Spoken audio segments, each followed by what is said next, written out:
What if the person you overlooked every day could shatter everything you've worked for? At Greenwood and Associates, the executives in sharp suits walked with confidence while cleaners like Mia Parker remained invisible, unnoticed by those in power. Soon, the ones at the top would learn the cost of underestimating those they deemed insignificant. Subscribe and enjoy the story.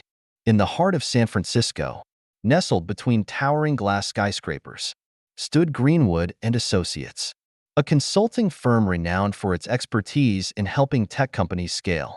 Known for its high-profile clients and lucrative deals, the firm attracted some of the best minds in the industry. But within this elite establishment, employees from lower ranks, such as the janitorial and administrative staff, were often overlooked, treated as mere cogs in the machine. Mia Parker was one of those overlooked employees. Though her story was far from ordinary, Mia had recently started working as a janitor at Greenwood and Associates, wearing the standard navy blue uniform. With her hair neatly tied back and a cleaning cart in tow, she blended into the background, unnoticed by most. To the management, Mia was invisible, a faceless employee performing tasks no one else wanted to do. But what no one realized was that Mia Parker was not just a janitor. She was the founder and majority shareholder of Greenwood and Associates.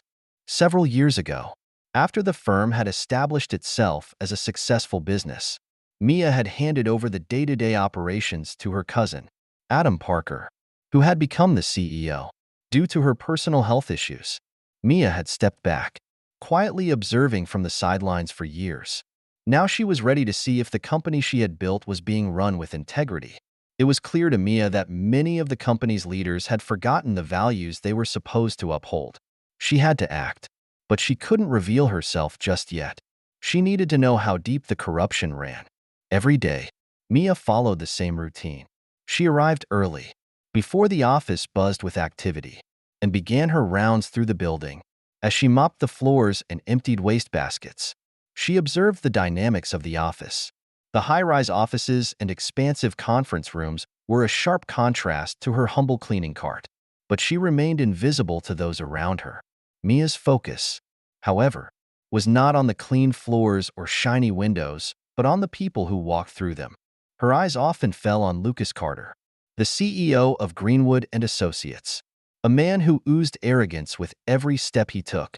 Tall, impeccably dressed, and with a demeanor that radiated entitlement, Lucas treated everyone below him with condescension. Whether it was a junior consultant, a receptionist, or a janitor like Mia, they were all beneath him. His dismissive behavior, especially toward the office staff, did not go unnoticed. Then there was Isabella Hayes, the chief strategy officer, who shared Lucas's smug sense of superiority. Isabella treated the support staff as though they were obstacles to her success. Her frequent remarks about the lowly workers were laced with disdain. As Mia swept the hallway outside their offices, she overheard Isabella speaking to Lucas, both of them unaware that their conversation was being heard. "I don't know how much longer we can afford to keep the janitorial staff around," Isabella said. "They don't even clean the offices properly. It's embarrassing for a firm of our caliber." Lucas chuckled in agreement. "They're lucky to even have a job. It's not like they could do anything else. We can always replace them." Mia's heart sank. She had expected this kind of behavior, but hearing it so plainly spoken was a wake-up call. The company she had built with hard work and determination had fallen into the hands of people who didn't respect the very foundation it was built on. Now she realized it was up to her to restore that respect. Mia continued her quiet observation of the company, growing more frustrated as time went on. It wasn't just the arrogant behavior of Lucas Carter, the CEO, that troubled her. It was how he treated everyone beneath him, especially the lower-ranking employees like herself. Lucas's condescending attitude towards his staff had been apparent from the beginning. He belittled junior consultants and openly blamed them for mistakes, creating a hostile and intimidating work environment. He used his position to make others feel small, dismissing anyone who dared challenge him. But what disturbed Mia the most was how Lucas started treating her. At first, she thought she was overreacting, but soon she realized that his behavior was no longer just dismissive. It was inappropriate, bordering on harassment. every time Lucas passed by her. Whether she was cleaning the hallways or working in the break room, he would stare at her in a way that made her skin crawl. It wasn't just a look of disdain. It was something darker, more unsettling. His comments, too, began to take on a more personal, inappropriate tone. One morning, as Mia was mopping the floor outside his office, Lucas walked by and suddenly stopped, eyeing her from head to toe. His smile was laced with arrogance, and he leaned closer to her, pointing at a spot on the floor she had already cleaned. "Hey, Mia," he said, his voice dripping with condescension. "You know, you could clean this place a bit better, especially when you're around someone as attractive as you." Mia froze, shocked by the suggestiveness in his tone. He wasn't just insulting her work, he was now crossing a line, turning it into something uncomfortable and personal. She forced a smile, trying to maintain her composure. "Sorry, Lucas. I'll check it again," she said, keeping her voice steady despite the disgust she felt inside. But Lucas wasn't done. He took another step closer, his eyes lingering on her with a predatory look. "You know," he continued, his voice lower to a whisper, "someone as pretty as you shouldn't be stuck cleaning. I could make sure you get a better position here, a more fitting one, if you just cooperate." Of course. Mia's heart raced, and for a moment, she felt a surge of anger and humiliation. But she kept her face calm, not letting him see her discomfort. This was not just about cleaning floors anymore. Lucas was using his position to manipulate her, trying to take advantage of the power he had over her. "I'm happy with my job. Thank you," she said firmly, though inside she was seething. Lucas smirked, clearly enjoying the power he held over her. He patted her on the shoulder in a way that felt more like a show of ownership than an act of kindness. Mia stood still, her teeth clenched, knowing she couldn't take this any longer. But she also knew she had to wait. The time for confrontation hadn't come yet, but it would soon. Mia could only endure Lucas's harassment for so long.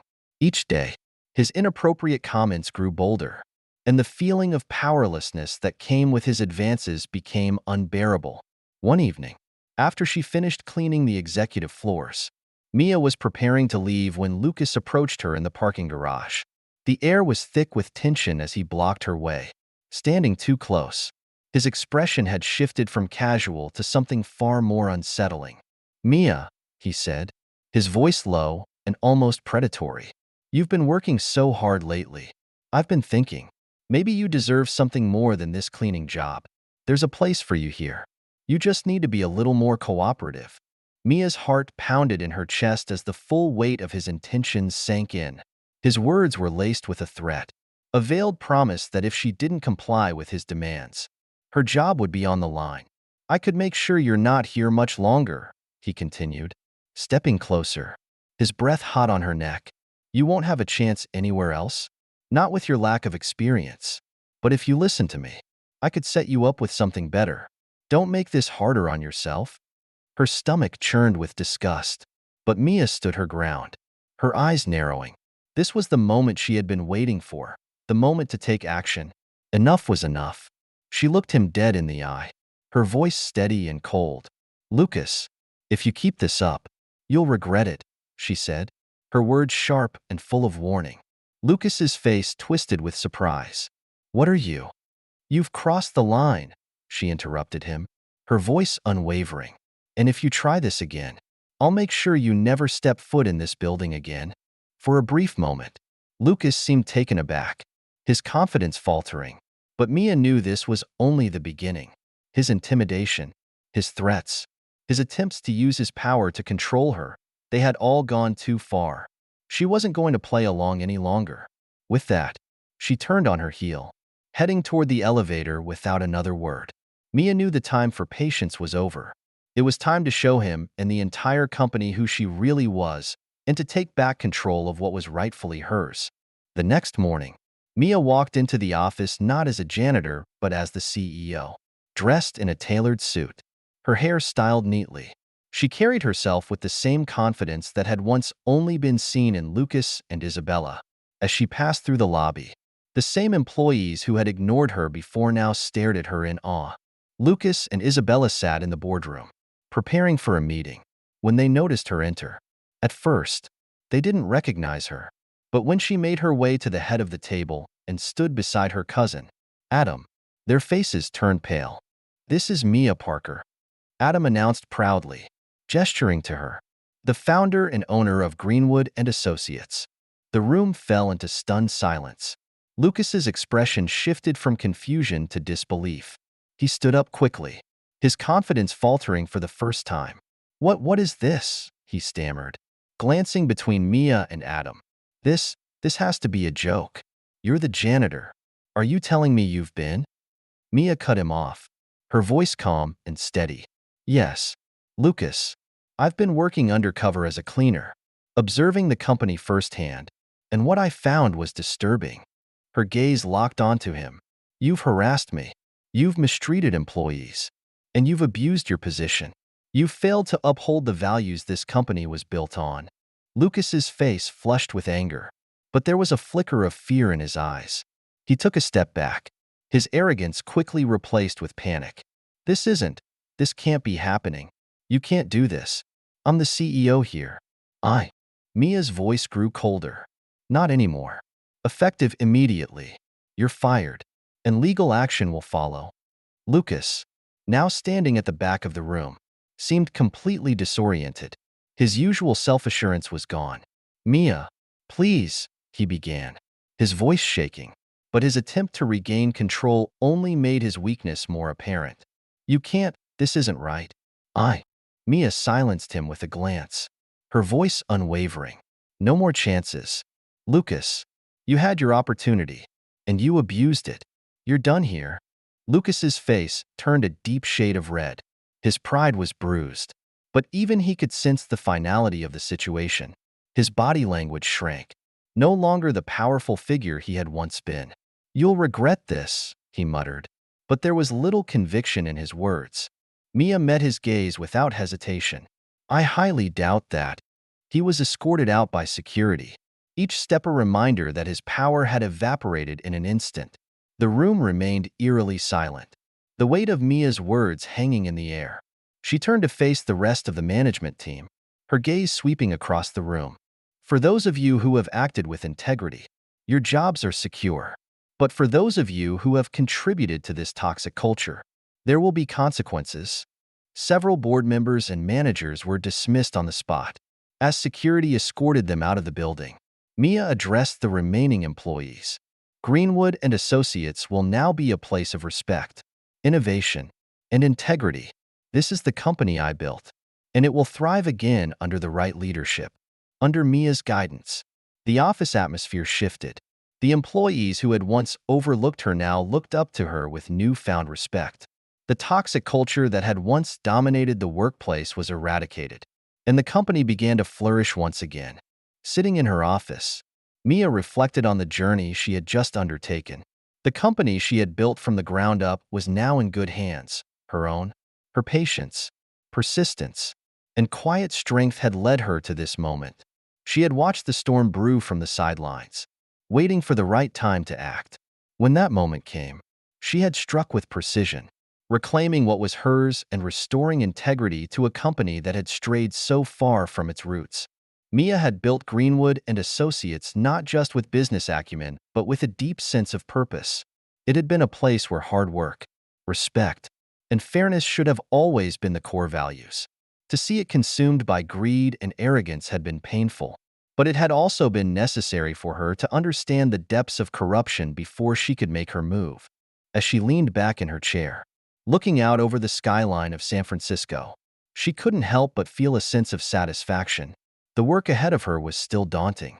There was a company to rebuild, a culture to transform, and the trust of her employees to earn back. But she was ready. Mia knew the road would be long, and there would be challenges ahead. There always were. But for the first time in years, she felt truly in control. The company would no longer be a place where power was abused, where people were ignored, and where integrity was an afterthought. It would thrive again under leadership that valued honesty, respect, and innovation. Her phone buzzed. A message from Adam. "We're in this together. Mia, let's rebuild." She smiled, her resolve firm. The storm was over, and this time, the company would flourish, not just because of profit, but because it would be built on the right values. Karma, Mia thought with a wry smile, always finds its way back. Thank you for watching till the end. I hope you enjoyed the story.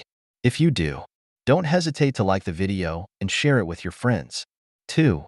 Subscribe to our channel and turn on the notification bell for more fascinating stories.